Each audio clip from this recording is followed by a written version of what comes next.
Hello, welcome to the Cube Pod, episode 106. I'm Jeff with Dave Vellante. I'm in New York. Dave, I don't know where you are, but salute to you. Johnny boy. We saw each other in New York for AWS Summit. Great to catch up. A lot in the news. First of all, I got to bring up the CUBE alumni who was just on the Coldplay outing, Andy Byron, with the head of people, HR.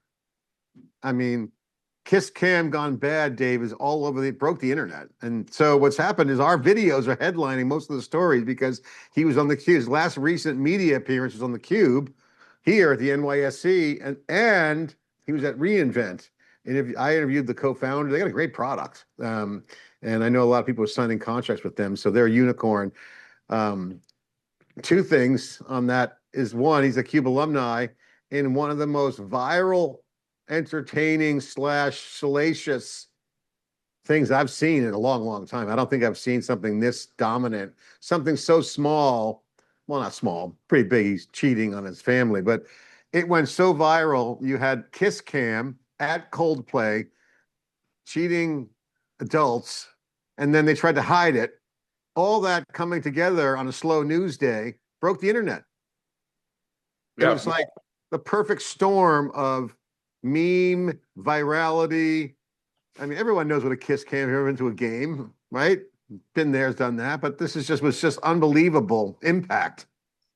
The velocity of the story. I started getting mail like, "Hey, I just saw your CUBE video." Oh, that's great, thanks. No, it was related to a guy you interviewed. I'm like, what are you talking about?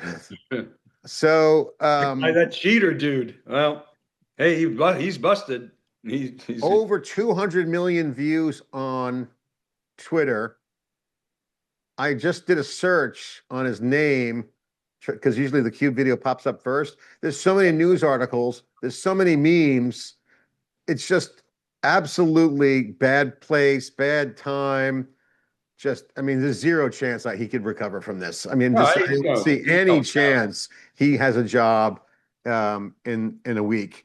And the head of HR, I don't think she has a zero chance too, because how do you speak to the culture of the company when you did that? It's been too manufactured at this point too. Even if you buy it and say they were in love, who knows? Maybe there's some other situation we don't know. But the bottom line is that it doesn't matter. The narrative is formed. This is exactly what we've been talking about for 16 years, you and I with SiliconANGLE and theCUBE. Once the narratives get fossilized, it's over. I mean, he can't even say anything. Nothing can be said at this point. Well, supposedly he came out with a statement, but that statement's fake news, right? It's not true. The astronomer statement, his statement was manufactured. And he actually did make a statement saying that I didn't say that. So the fact that he said something about that and nothing else, it got worse for him. So it's just really worse. He should shut up, and he's done. He's done. Unbelievable. And he should be. It really is sad, but again, it just goes to show you that we're living in a digital world. The memes even went political. You had Donald Trump hugging Putin with the same expressions. It went super artistic, creative, and dark too. Some really negative comments. So sad about the situation, but overall, it's just really bad. I think there's a broader context here, which is the Silicon Valley bro culture, which often gets maligned, and I think a lot of people would have expected some kind of lame ass apology or blaming somebody else, but that's not going to happen here. He's got to go down. And I mean, she is the head of HR, who says she makes deep connections with people and the like. Yeah. I mean, like nothing. I mean, it's not like it was a smear campaign. It was just a bad thing that happened. Yesterday, I was here in New York, finished up a day of filming, part of the AWS thing. We'll get into a second. I went to the Wall Street Hotel to have an appetizer before dinner.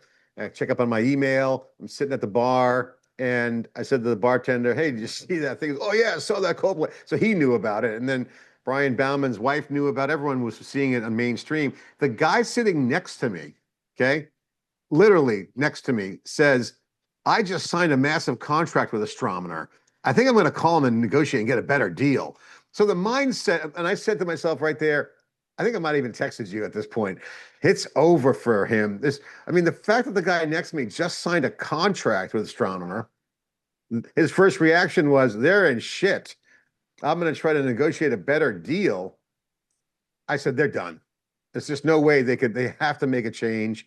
They'll probably call their lawyer up. They'll probably have some, generic statement.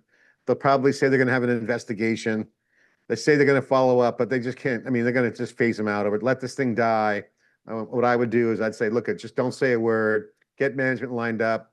Send him his papers. Send her papers. Have them start walking. Get a new team in there. Is it true that his wife filed for divorce already? Is that true? I have no idea, but his daughter put up something up on TikTok. My daughters showed me the daughter's TikTok, who said, "I'm touching the earth," a quote from Coldplay, whatever the quote was, realizing that my father cheated on my mother, and was saying that went super well. Then she had to take it down. She took it down. So like one of those things where, dude, it's just unraveling the personal. I didn't know about it until Roman, my son, texted me. He said, "theCUBE is everywhere." And I didn't get it. I was doing something else. And then all of a sudden I see his picture. I'm like, Yeah. oh my God. But Yeah. yeah, but so the point I was making is that a lot of times, executive CEOs, they're Teflon, they skate out of these things. I don't think that's going to happen in this case. I don't think it should. And so I think a lot of people were expecting that he might put out a statement that is lame and he'll blame somebody else. But I think you're right. I don't think that's going to happen here. Well, a lot going on, obviously, in tech. Let's get into the pod. Obviously, NYSE dropped the new tech index. Last week, we were in Paris for the Raise conference. We crushed that coverage there at CUBE and NYSE Wired. Vulture and DDN are doing a NYSE CUBE Wired MOE, Mixture of Experts series that's growing like crazy. All good stuff on that front. But this week, we were together with our team coverage for AWS Summit. We had our CUBE AI Cloud Media Week here in New York City. Awesome content there. I ran the week before our AWS halftime report. So that was all leading a boatload of agent context. And this week, this essentially is the agent week. Amazon's doubling down on Agentic. OpenAI's tapping Google's GPU vault. Meta plans to splash, I should say, hundreds of billions of dollars on mega factories. A $2 billion seed round. You couldn't even believe it. It's AI, man. It's crazy. Let's run that down, Dave. Agentic Cloud is here, right? I mean, what's your takeaway from the AWS Summit, the one-day event, and also our 2 days of coverage, plus the halftime report from the first half of the year, all boiling into the week here in New York? Are we at the Agentic Cloud? Well, the title of my post was Agentic Infrastructure Arrives at AWS. Now it needs a system of intelligence. And my TLDR on this, John, is that AWS removing friction for developers. They've got these managed services. I think AgentCore, clearly was the big news because they're helping builders more simply build and deploy and manage agents. And that's, to me, the most consequential announcement at the summit. And it's a big leap in operationalizing AI. So that's good. But I think the broader context here is there is a new architectural direction forming. Cloud's always been, quasi-distributed systems, even though there's, data center pops all over the place, but this is a giant distributed system. And we're taking that to a new level. And I think there's a new architecture emerging beyond, obviously, cloud native. Some people call it AI native. And one of the key elements of that is going to be this data layer that is a harmonization layer, or what we call, George Gilbert, sort of has been hitting on this. He didn't coin the term, he got it from somebody else, but that system of intelligence layer that harmonizes data, that has a 4D map of the enterprise that speaks, if you will, in the language of humans, because that's the new programming language. So not strings that databases understand, but things that humans understand, people, places, things, and very importantly, processes that can be understood by this layer, that can ingest metrics and dimensions from the BI layer and understand the business context, and then serve up in a governed manner so that agents can act, so that you can take agency with confidence. And the reason for the title of my post, Now It Needs a System of Intelligence, is because when you look at what AWS did, two things stand out. One, a lot of new tools, a lot of new capabilities, speaking the language of developers, i.e. APIs and the like. And the second is there's a missing piece, which is that harmonization layer, that 4D map, that system of intelligence. And when you push AWS people in private on that, they're keenly aware that this all doesn't, none of this works without that layer. Otherwise, it's going to be narrow assistance. And then the third point of this is that AWS, again, does a great job messaging to developers. It still, I think, struggles to up level to the C-suite. Swami obviously did a great job doing so, talking about the transformation of the software industry, and Rohit, the senior executives do. But throughout the organization, Amazon is highly stovepiped in their two pizza teams. And that remains a challenge, I think, for the organization in terms of conveying the future vision. Now, maybe, and I'd love your thoughts on this, maybe that's by design. Maybe they're No, comfortable. I think they're reorganized. Obviously, my take on this is But hold on. So maybe they're comfortable being misunderstood, but I think there's an opportunity. Another way of saying it, I think it hurts them not being able to lay out that vision in the same way that a Salesforce or a Microsoft with Nadella is doing so. What's your thought? I think I disagree with the last point. I agree with the first point. I think that the reorg's a little bit old news. I think their organization, they've reorged since. I think if you look at the news, they introduced Kiro, which is their essentially IDE-like software environment, the day before the show. And that by itself was pretty badass news. Okay, AgentCore was the big news, and Swami called it software, service as software, which we coined on the Cube here. We've been talking about that for months and months. And then you had the Vector Optimized S3, and then the agent marketplace, a dedicated section of the marketplace for agents and tooling. And they're emphasizing the tooling. So that the fact that they're announcing that level of depth at the midpoint, the halftime report, we call it, is significant, because if this is what they're dropping now, they're going to have a shitload of stuff for reInvent. Okay, so that's my prediction. On the org side, I think they definitely are different. They've got a new CMO, Julia White. Their dev marketing is under her, not under Deepak Singh and others. So you're starting to see more of that movement. I know for a fact it's 4 or 5 people in charge of not DevRel, but just classic marketing value to enterprises on the agentic cloud, as Garmin calls it, but this agentic wave, which is essentially service as software, or software that's being done and prompted and built differently. Now it's still software. So I think they're less legacy, old school AWS with the 2 pizza teams. Yeah, I think they have that product focused, vertically integrating the teams from product to engineering. But I think definitely they are tightening up on their go-to-market on that piece. So yes, a weak link before, we'll see. I'm not 100% convinced it's working, but they're definitely forming that way. And then the third thing on the narrative, I think they're 10x better than Benioff. I think Benioff's a little bit bells and whistles on simplifying and making it more headline-ish. So I'd give them that. But in terms of meat on the bone, Amazon crushed this event. I thought they did an exceptional job of walking the talk, and the product was good. So I think, to me, they're not a soundbite company. I mean, Garmin, agents of the new cloud. I mean, that doesn't hit Main Street, right? That doesn't hit that. And then Bedrock's cheaper. Who says that? Who says that? Agents of the Garmin said that, right? So, and then also Bedrock's cheaper models, pricing matters. That's kind of like classic Amazonian, practical. As Andy Jassy used to say, we don't want to be bombastic in the way they market. So I think there's a little bit of old school DNA in that DNA. That's just Amazon, but they definitely are stacking up a run here to not be like, we're catching up. They're definitely transformed. And my takeaway from flying up there in June for the preview, for the halftime report, I did 10 interviews. I'm amazed. The story between the lines is, and they didn't say this, is my takeaway, they're transformed, and they're transforming at a pace I've never seen before with the size that they have. I mean, if you think about the size of Amazon as a company, AWS particularly, it's massive. And so to kind of make that bureaucracy work, and what they're doing, what they just delivered in the first half of the year, I mean, it's pretty significant. I mean, Kiro is significantly stronger than any vibe coding platform out there. It brings in Oh, come on. You are such a AWS fanboy and so biased. And you love the meat and the bone because you got a developer mindset.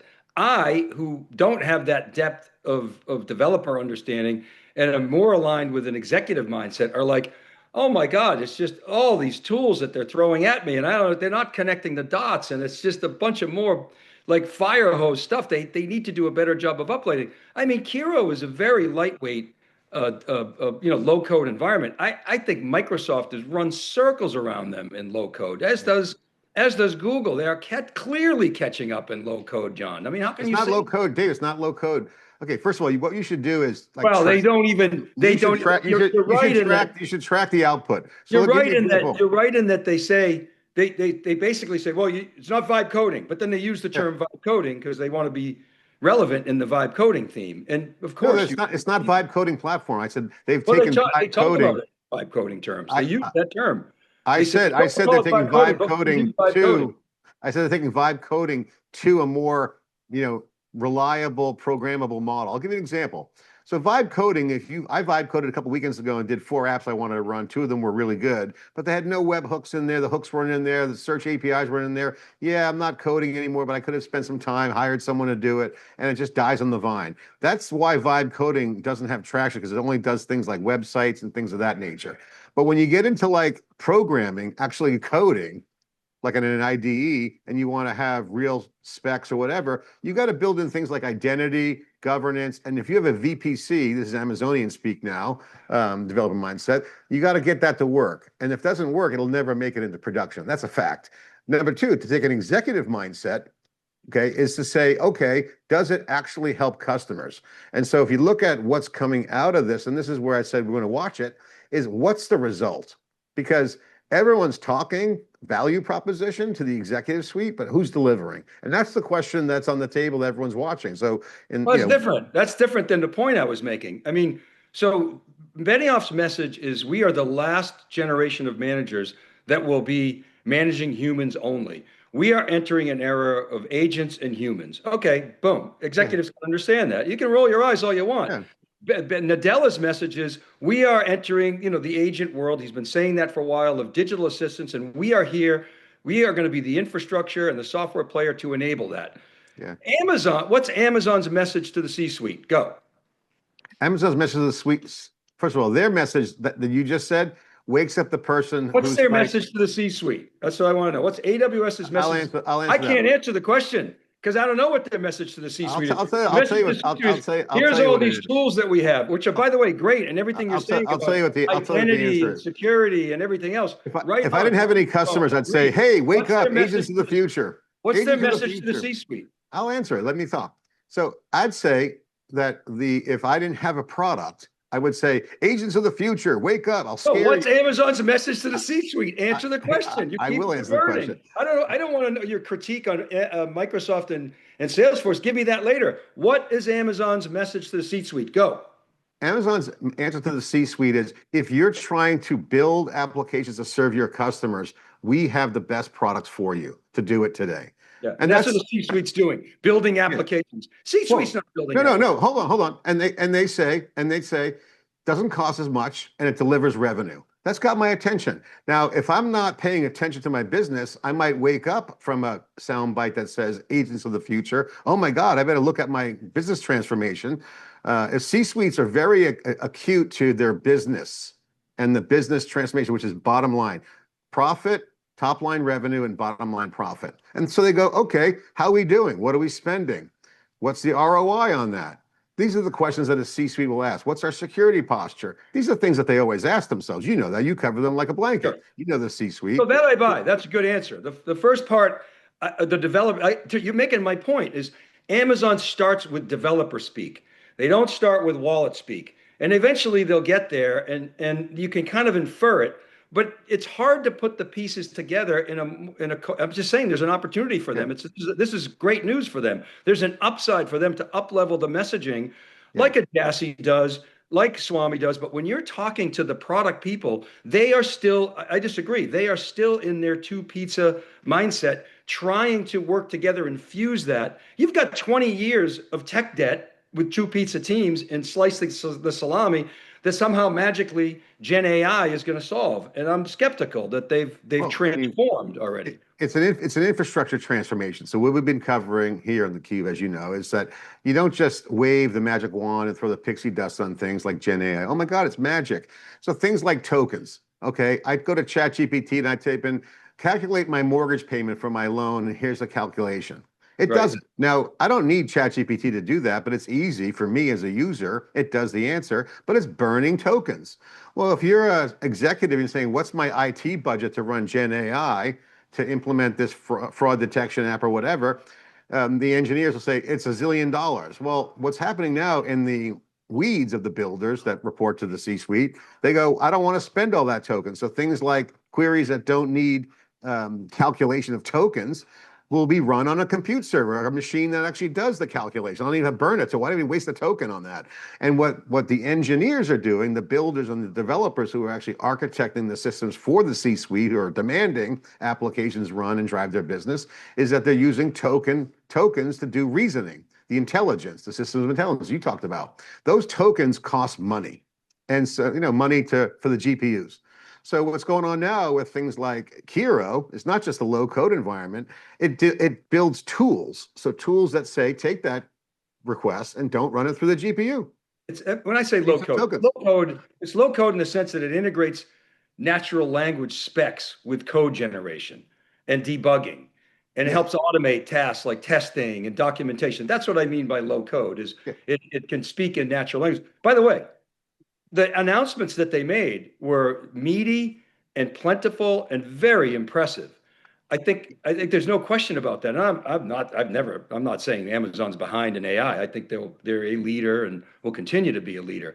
I just see an upside for them, or an opportunity for them to up level the messaging to the C-suite. Of course, And there's no doubt about that, but that's Amazon's always front. They rely on the fact that we can deliver business value, and they don't go for the, like I said, the bombastic or overhyped. And their version of overhyped is shipping another product too early. And that's another thing that I'd say would be a ding on AWS, is that they announce a product and they ship Gen 1 and they kind of let it die. So I think there's been work on that. But my point about the Kiro was Inferentia. My point about Did you hear Kiro. much about Inferentia this week?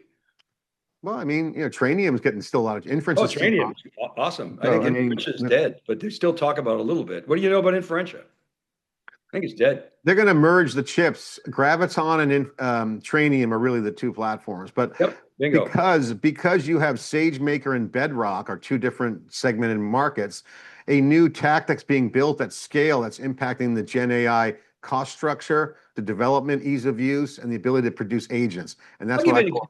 I'll give you an example of technical debt. You think about what they're doing. By the way, I love SageMaker. I love SageMaker Studio. I love how they're bringing that integration together.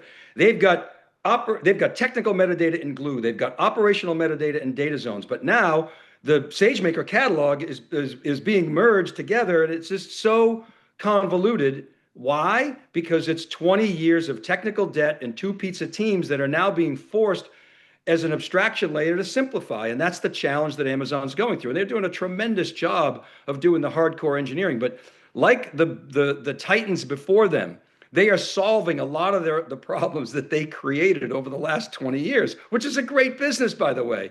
But they've got to move fast. And I think they are moving fast. I give them a lot of credit. I don't mean to be sounding super negative. I'm not like going to just blow smoke up their ass either.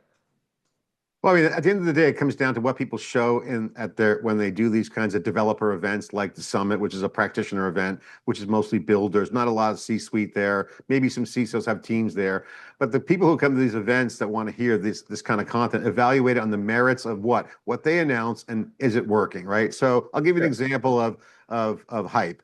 MCP, Model Context Protocol, is the hottest thing since sliced bread right now, and there's so many versions of it that it's actually a problem now, but it's also a protocol. So Amazon and others are putting out reliable versions under the Linux Foundation, and A2A is also now in the Linux Foundation. So MCP servers, you can't look at your calendar without seeing another MCP event. There's another one going on here in New York.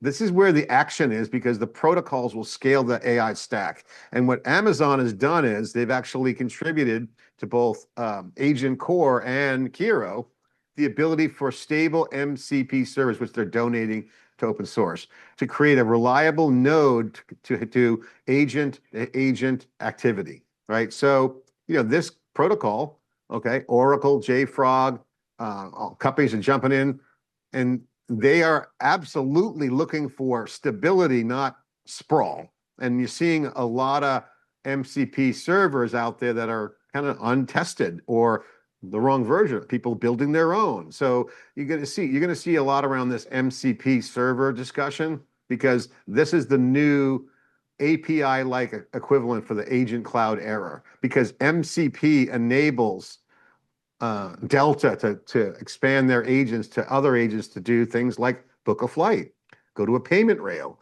things like that that are really hard to do in the past. So agents are going to extend out on top of SaaS, and you're going to start to see things like this. This is why I like what they did in this trips. When I look at all the data from Amazon and the results of what people are testing and doing, I talked to 4 people that were doing it in beta, both AgentCore and Kiro. All of them said the same thing.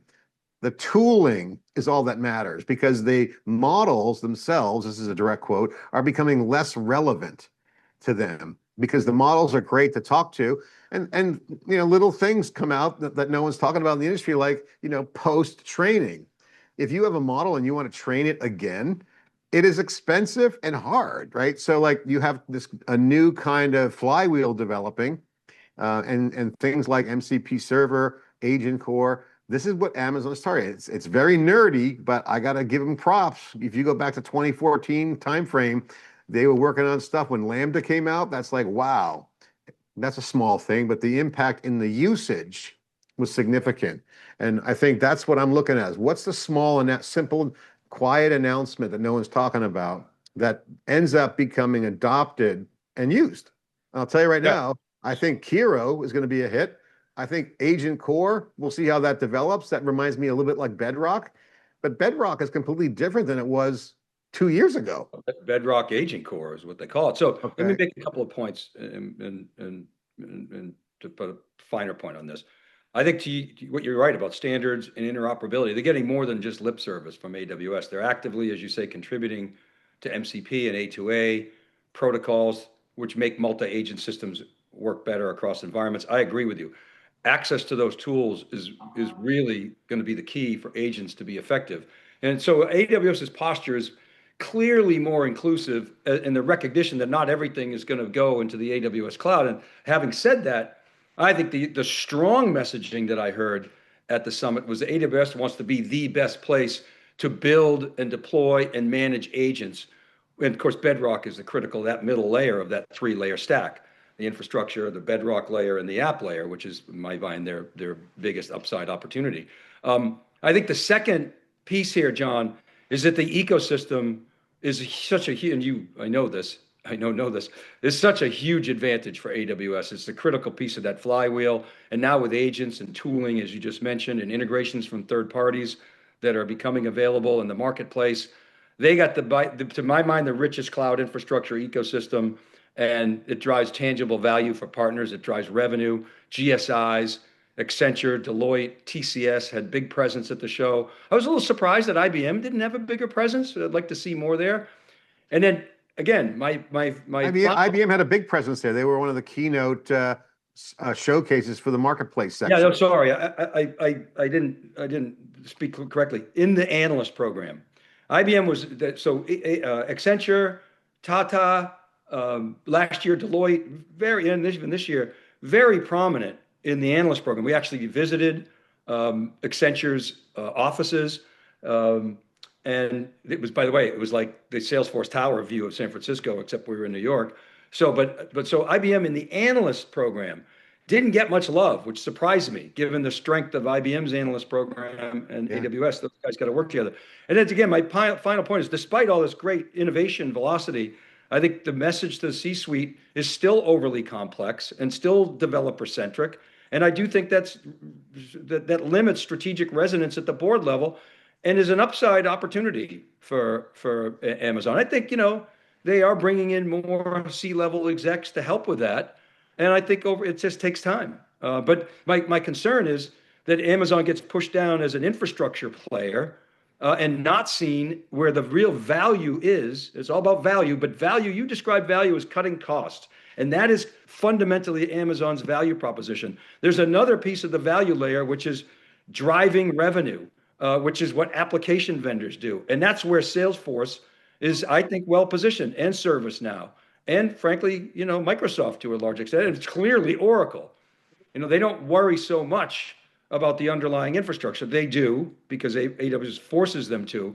But Amazon, my view, has an opportunity to move up the stack and drive more revenue, more value further up where the margins are better and they're more sustainable. How is Oracle going to do that? I don't see that picture Oh, at all. Oracle does it already. Oracle's like the master of this. They, CIOs, they talk Oracle. Everybody likes to shit on Oracle because they're so expensive. You talk to CIOs, they spend a lot of time worrying about Oracle because they've got such a big investment there and it's driving their business. Yeah. So, yeah, I mean, And Oracle. one of the things about agents that's actually happening is that the database migrations from Oracle are actually working, where these agent codes are writing software to do that. So that's going Yeah, to be we'll a very see. interesting thing to see how Oracle We'll see. responds to, I to the. sat through a couple of those migration sessions with folks, um, and I kept pushing.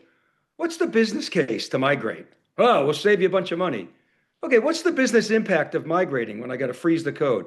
Oh, we're reducing the time that you have to freeze the code from 5.5 years down to 3 years. I'm like, huh, what's the business impact of that? Yeah, And they don't have an answer. Their answer is, oh, well, cloud's cheaper than mainframes. yeah, Okay, what's the business impact of that yeah. migration?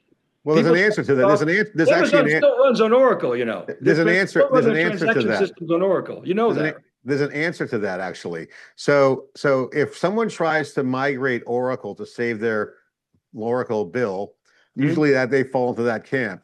Where I'm seeing activity in the cloud, specifically with AI, is that I don't want to pay for another Oracle license. Yeah. Okay, it's a whole different discussion, as you know.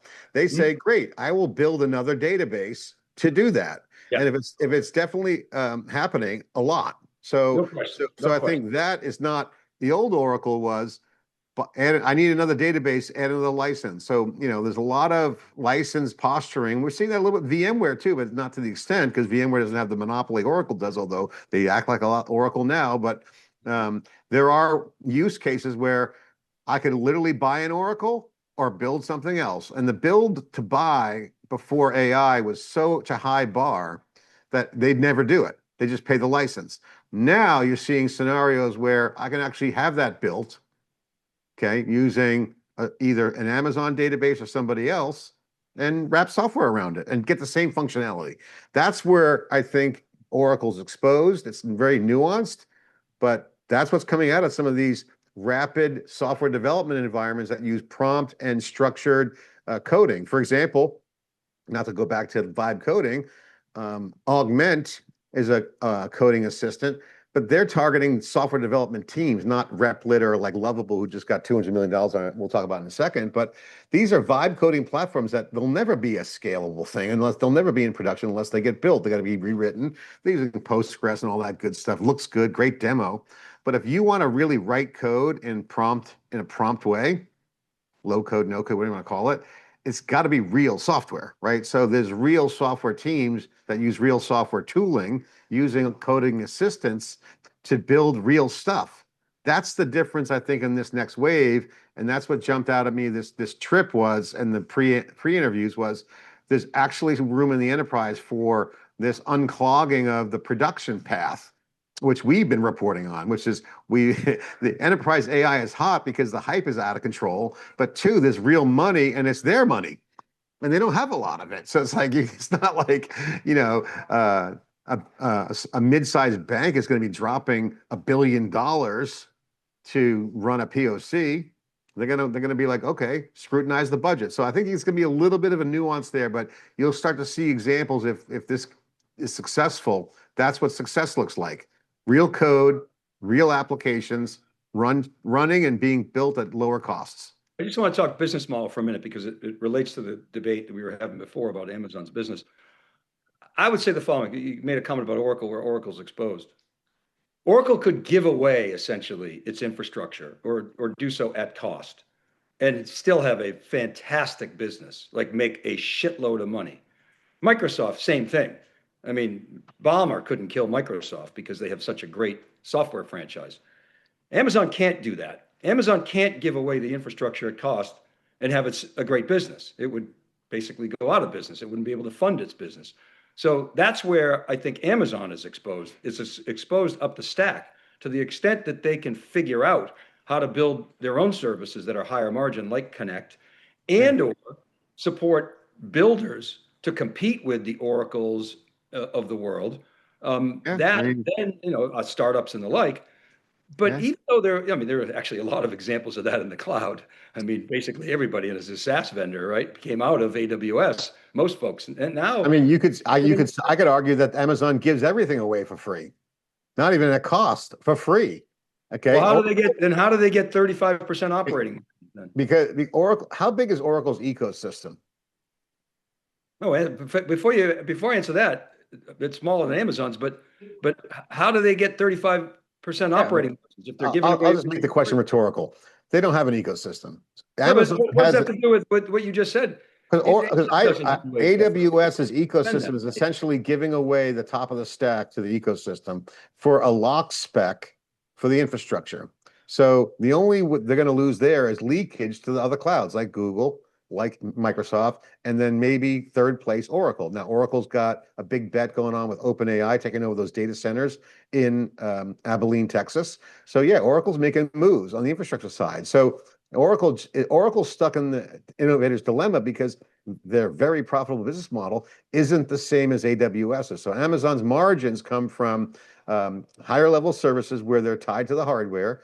And I think that you could argue that they give away the top of the stack. They don't have a suite like Microsoft. They don't have that cash cow that Oracle has. They have a top of the stack. What top of the stack are they giving away? All the ISVs. And all the ISVs. Oh, you're talking about giving away the opportunity to the ISVs. Yeah, yeah. I mean, I'm basically making a logical reference there, but it's not like.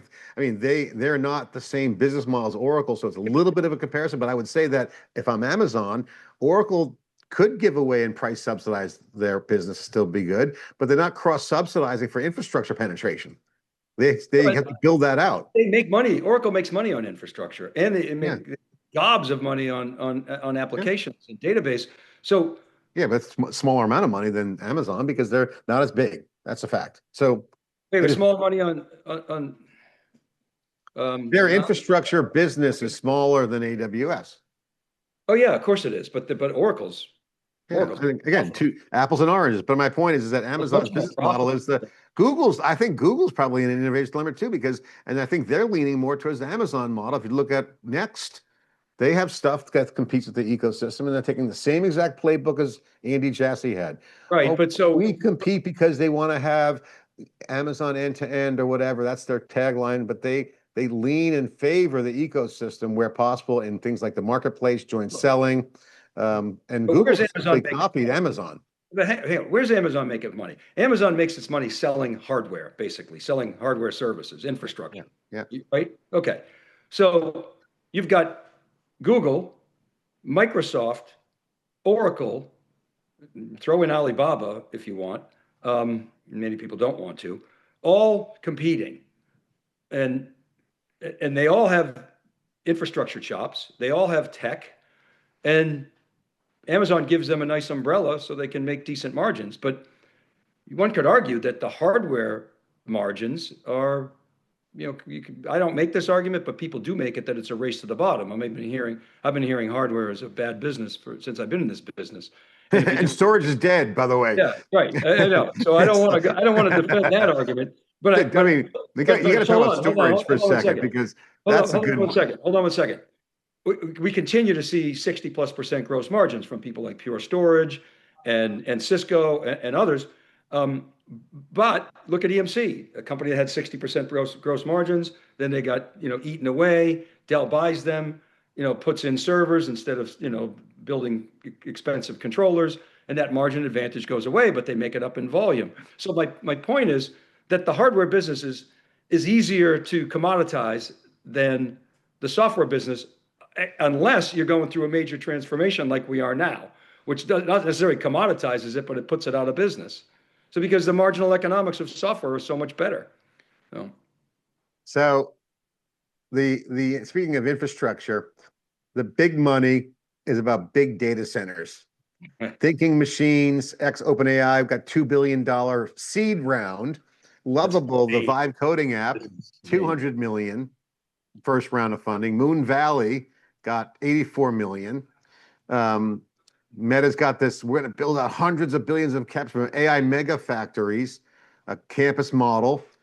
So this is where the power is. So you talk about Amazon's chips. I mean, the question is, we always said the rich get richer. They still have data centers, and some were complaining that CoreWeave's got more GPU action than Amazon, but Amazon's building the integrated chip. So you got tons of funding frenzy rolling out, just massive numbers in these seed rounds. Okay, which I mean, that's got to be a tell sign. When does that bubble pop, or does it? I have a wrap on this. So you think about, I mean, people are like, wow, spending's out of control. I mean, how much are we spending on AI really? So for the hyperscalers plus Meta spending 300 billion plus. VCs put in 50 billion last year. They'll probably put in double that this year, 100 billion. So let's call it 400. Let's round up to 500 billion, okay? In AI investment. That sounds crazy. What's the return? With no ROI on AI, or it's limited, et cetera. But think about the global economy. It's over $100 trillion. And people are talking about, 10%, 20%. I've even heard 30 or 40% productivity improvements. Those are pretty aspirational. But let's say take 10%, which by the way is not trivial. 10% is like amazing. But 10% of 100 trillion, that's 10 trillion. So if we're only spending 500 billion right now, maybe we're underspending. It's 20x, and that's annual. So one could argue that, it's justified. And by the way, the companies that are spending that are the greatest companies in the world with amazing cash flow, great management, unbelievable vision, building out the next infrastructure, and they're not going to go out of business like all the telcos of the internet era and all the Enrons. I mean, you got ChatGPT launching a browser agent. You got all this new software. The question that I've been asking myself, if you asked me about a year and a half ago, I would have said more GPUs, the better. Even a year ago, even half a year ago, more GPUs. I think I might have said on the CUBE pod. The more and more I look at some of the innovation going on, is yes, tokens are going to be in demand. The price of tokens are dropping. Context windows are getting better. That's a key constraint. But I still think that the software side of the business is going to deliver some either pain in the whole bubble of overbuilding, in the form that if you can get optimization around tooling and agents, if agents delivers the kind of coding efficiency, not just the system, but efficiency and actually real code at a speed, agents will come on faster. You mentioned some of the things you're covering on the data layer and the 4 dimensions that you guys will cover on the data platform layer. Then you could argue that maybe innovation will be at the software layer and create the first ever grid computing, for the lack of a better description, of efficiency, meaning software will manage the resource, meaning I might not need a big NVIDIA rack. I might want to balance and have my tooling handle how my software interfaces with AI enabling stuff like tokens. So to me, that puts a stick in the eye of the big money data center plays, right? So if that happens, then okay, that changes it. But we're still bounded by energy. Unless fusion energy comes online faster, nuclear is going to be what, a 10-year horizon, maybe 20? Where's the power going to come from? So there's those going to come from, John? It was going to come from China. Power from China? They got a lot of cheap energy. So again, we don't have time to talk about the policy, but like this is going to be like, I think the geopolitical landscape is going to be reset in the next 10 years by power and data center output. I think sovereign cloud will be the first wave of discussion. That'll lead into sovereign AI discussions, which is driving competitive advantage. And once sovereignty gets nailed down, then borderless crypto will come in. That's my vision on what's going to happen. So, right now we're in like Neanderthal times. The cavemen haven't even invented the wheel yet or fire. So we'll see if what happens. But right now, if you want to try to run a multinational company across multiple geographical boundaries, you're still dealing with EU laws that are like 10 years old about GDPR, and sovereign cloud really doesn't exist. I mean, even though it's important, it's not the most important story right now, but it's an infrastructure. It's a killer story because, I mean, hell, TSMC just had a 60% profit and they're going to increase their plant the manufacturer in the US, Intel's shares dropped 11%. They just cut another 5,000 jobs. I mean, like you have a massive infrastructure picks and shovels problem or demand where, so these are really wild cards, in my opinion. I don't know how to think about it yet, but I'm watching it very closely. Well, I want to share something that I picked up in private conversations at AWS Summit about sovereign cloud. We've been talking about it for a while, and I'm a big believer in bringing AI to the data and on-prem, the activity, the companies that we've been talking to in and around New York that are doing some really interesting things there. The interesting discussion I had with some folks in the AWS ecosystem was, early on when people said they weren't going to put stuff into the cloud, we won that battle because we earned the trust. And you can actually create, sovereignty, guaranteed, mathematically provable sovereignty. I was talking to one of the data scientists, not data scientists, one of the AWS scientists about this, somebody you had on theCUBE on Tuesday.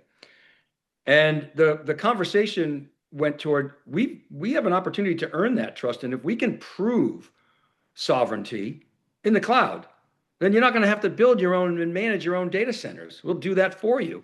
So that was kind of an interesting conversation. Yeah. And I thought that resonated with me because Yeah. I think firms like AWS in particular, have earned that trust of enterprises, and they're hardcore about it, and that's their superpower. I mean, you mentioned business value. At the end of the day, if I'm running a business and that doesn't, I can't see value, either it could be both top line revenue and bottom line expense reduction, or one of those.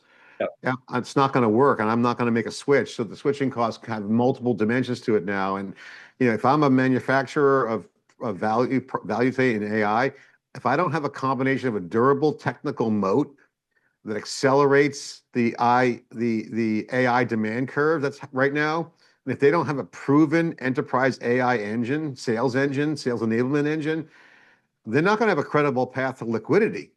And so CoreWeave, these big companies that are dropping big bank, have to figure out how to fortify their AI clusters and infrastructure and drive real revenue for the customers.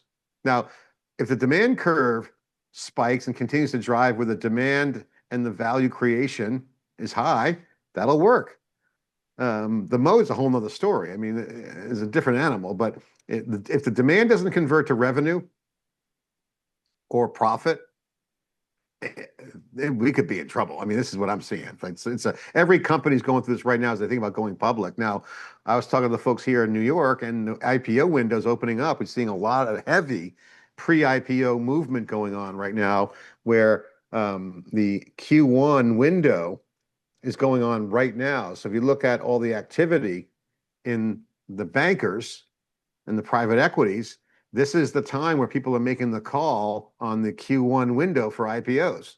And that's going to come down to what I just mentioned: product-led growth, durable moat, satisfy the demand, have a go-to-market that scales, and get a path to liquidity with profit. And if they don't have those, they're going to be gone. I mean, this is going to not happen, right? So the question is, some companies are having that, even on the crypto side. I mean, the crypto that's come in back into the US under Trump, they're doing billions of dollars of value, and they're not even recognized. They're not even organized to go public. They don't even, like, IPO readiness. Just go into a SPAC. It's like, what? We went through that with ICO. We're ICO ready. Classic enterprise, they go, 6 months, 8 months in advance. Readiness team gets kicked in. They get their accounting. They get a CFO. There's a playbook. In crypto, they're like, the window's open. Shit, it's going to take 6 months to put all that nonsense together. Just go SPAC or direct listing. So and the money will come in. They'll raise money on other vehicles. So it's not like, so the public markets are changing. But I tell you, Dave, this IPO window will be a real tell sign in this industry. So, all the debates about, what's real, who's the best position, will come down to what's going public. Well, that's going to be we said early on this year, we said first half's going to be slow, tepid for IPOs, going to start to pick up in the second half and into 2026. That's playing out exactly as we've been saying. All right. Well, Dave, I got to run to a meeting. I'm on New York time. Now I know how it feels to do podcasts on your time zone. I know. I know. It's right. Well, it's 3 o'clock in the studio. I know. California, I'd be still cranking it out. I have to go to a dinner. Well, Being a banker, great conversation, John. It's great seeing you this week. I'm going to see you next week as well. We've Yeah. got, let's see, a couple things coming on next week, right? It's earnings season. It's got Tesla's coming on. You got Alphabet earnings, tons of stuff. We'll be here. I got the big event here, Intel, the healthcare. IBM, SAP, NXP, Semi, ServiceNow, Mobileye, TI, Pegasystems, and like you said, Tesla. And then don't we have something going on Wednesday at NYSE? I got a note today. Looks like we're going to be going to the U.S. Open, Dave, tennis match. Oh wait, you did? I didn't get that note. I got a text that said look for an email. I didn't get the email yet, but it looks like theCUBE will be at the U.S. Open tennis in New York. So good timing. Clear your calendar. I got to get in on that. I think you are in on it. I think you were on the text. Maybe you weren't on the text. Was I copied in? Yeah. I was talking about some folks about IBM's earnings today, and I want in on that. You play tennis? I do. I just had my rackets restrung. I had my new racket, which is now not so new. It's like a year and a half old. Had it restrung, and I found in my barn my old racket, and it's a little smaller than the new rackets. But I had it restrung. It was strung with gut. Remember, I used to string rackets with gut. Dave, I think it's time to buy a new racket. No, I got a new racket. I love my old racket. It's like Billy Ballou. Remember that, Billy? Did you see Billy's kid Maverick was 2 behind on Thursday, and he dropped. Did he? But still, the fact that he was that close, it's amazing. All right, we're gonna call it a day, Dave. Always great to see you. All right, as John, always. thank you. Great stuff. Great pod. Great work down there. Keep jamming. Thanks for listening to pod. See you next time. That's like, John. Remember what vacation's like? I'm still getting back into it. Coming off my vacation. I don't like vacations. I like to work. Awesome. Dave, we'll see you later, bro. All right. Thanks for listening to theCUBE pod, everyone. Episode 106.